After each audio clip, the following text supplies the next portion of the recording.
Happy new year everyone. चलो नए साल में कुछ मीठा हो जाए।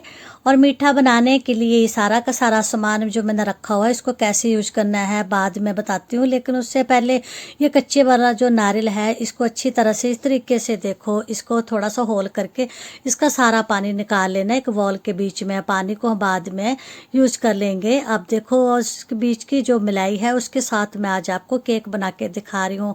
इस तरीके से आप इसको केक को बनाओगे काफ़ी हेल्दी और काफ़ी टेस्टी बनेगा, क्योंकि इसको मैंने पहले भी बनाया था तो आज इसकी दोबारा से डिमांड है। चलो इसको देखो अच्छी तरह से इसका मुंह थोड़ा और बड़ा कर लेना है नारियल का, जिसके साथ इसके बीच में आराम से स्पून चला जाए। स्पून को चारों तरफ घुमा घुमा कर इसके बीच की जितनी भी मिलाई है उसको अच्छी तरह से यूज कर लेना। आप क्वांटिटी चाहे और बढ़ा सकते हैं, 2-3 नारियल की बढ़ा सकते हैं, लेकिन मैंने अब एक के साथ थोड़ा सा ही बना के आपको दिखा रही हूँ। और हमारे घर में आज गेस्ट आए हैं इसलिए मुझे जल्दी में बनाना है, तो एक नारियल पड़ा था उसके साथ ही मैं ये बना के तैयार कर रही हूँ। अब देखो ये सारा कोकोनट मैंने इसके बीच में डाल दिया, साथ में ये वाला एक बड़ा चम्मच मैंने गेहूं का आटे का डाल दिया, साथ में उसका हाफ मैंने डाल दी इसके बीच में सूजी। अब साथ में 1 चम्मच घी का और साथ में 1 चम्मच चीनी का। सबको डालने के बाद इसके ऊपर से अब देखो 2 चम्मच डाल दिए मैंने दूध के, थोड़ा सा दही।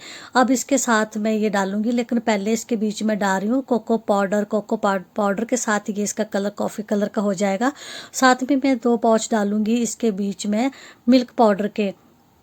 इन सबको अच्छी तरह से डालने के बाद ही मैं आपको दिखाऊंगी कि इसको अच्छी तरह से पेस्ट बना लेना है। इस तरीके से आप बनाओगे तो काफ़ी टेस्टी काफ़ी हेल्दी बनेगा। क्वांटिटी आप और बढ़ा सकते हैं, लेकिन एक के साथ ही इतना अच्छी तरह से ये बन जाएगा। ये देखो अब ये अच्छी तरह से मिक्स हो चुका। अब इसके ऊपर से डाल रही हूँ ये बेकिंग पाउडर, जिसके साथ ये केक अच्छी तरह से फूल जाएगा। अब इसके बाद बहुत जल्दी ही इसको अब पकने के लिए तैयार कर लेना है। बर्तन वगैरह सारा इसके बीच में जल्दी से इसको रखना है। अब देखो जिस बर्तन में पका रही हूँ उसके बीच में मैं अच्छी तरह से ये देखो घी लगा रही हूँ। घी बटर इस अच्छी तरह से लगाने के बाद अब इसके ऊपर से एक बटर पेपर रख देती हूँ, जिसके साथ ये चिपकेगा नहीं, बड़े आराम से निकल जाएगा। अगर आप चाहो तो इसको माइक्रोवेव ओवन में पका सकते हैं, लेकिन कुकर के बीच में और ये फ्राई पैन के बीच में भी बहुत अच्छा बनता है। फ्राई पैन जो मैं रखा हुआ उसको पहले से देखो मैंने धीमी आंच में रखा हुआ है गर्म करने के लिए। जबकि अच्छी तरह से सब कुछ तैयार हो जाएगा तो फ्राई पैन भी साथ में ही गर्म हो रहा है। आप देखो अच्छी तरह से जो इसका चिपका हुआ है इसको अच्छी तरह से निकाल लेना है, क्योंकि चाहे आप थोड़ा बनाओ लेकिन काफ़ी हेल्दी और टेस्टी बनाओ। और इस तरीके से अब आप हमेशा ही सोचोगे कि हम जितनी भी ये वाली जो मलाई होती है कोकोनट की उसको क्यों वेस्ट करेंगे। इसके साथ आप इसको बनाओगे तो आपका हमेशा ही मन करेगा कि हम मलाई वाला ही बना के खाएं। अब ये देखो सारा का सारा अच्छी तरह से निकालने के बाद हाथ धो के अब मैं इसके बीच में ये कट करके डाल रही हूँ सारा का सारा ड्राई फ्रूट, जो कि इसके बीच में मैंने पहले ये रखा हुआ है। ये काजू किशमिश साथ में बादाम वगैरह अच्छी तरह से इसके ऊपर से डेकोरेट करके इसको अब इसको ऊपर तुरंत पकने के लिए इसको रख देती हूँ। जो मैं फ्राई पैन ये पकने के लिए रखा हुआ नॉन स्टिक वाला इसके बीच में जो अच्छी तरह से गर्म हो चुका है। अब देखो ये ढक्कन वो तो अच्छी तरह फिट नहीं आ रहा है, उसको निकाल के ये मैं बड़े वाले को अच्छी तरह से फिट करके रख लेती हूँ, क्योंकि अच्छी तरह से स्टीम इसके अंदर रहनी चाहिए। अब 20-25 मिनट के बाद ही मैं इसको चेक करके अब देखती हूँ ये कैसे बन गया। बिल्कुल बहुत अच्छी तरह से बन चुका है, क्योंकि फॉर्क में बिल्कुल भी चिपका नहीं। ये देखो चाकू भी निकाल लगा के मैं दिखा रही हूँ। अब इसको मैं निकाल लेती हूँ अब प्लेट के बीच में।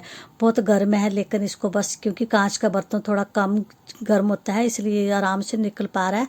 अब इसको अब मैं प्लेट के बीच में इसके पीसेस करके देखो बहुत गर्म गर्म भाप निकल रहा है, लेकिन मेरे को बहुत जल्दी लगी हुई है इसको टेस्ट करने के लिए और टेस्ट करवाने के लिए।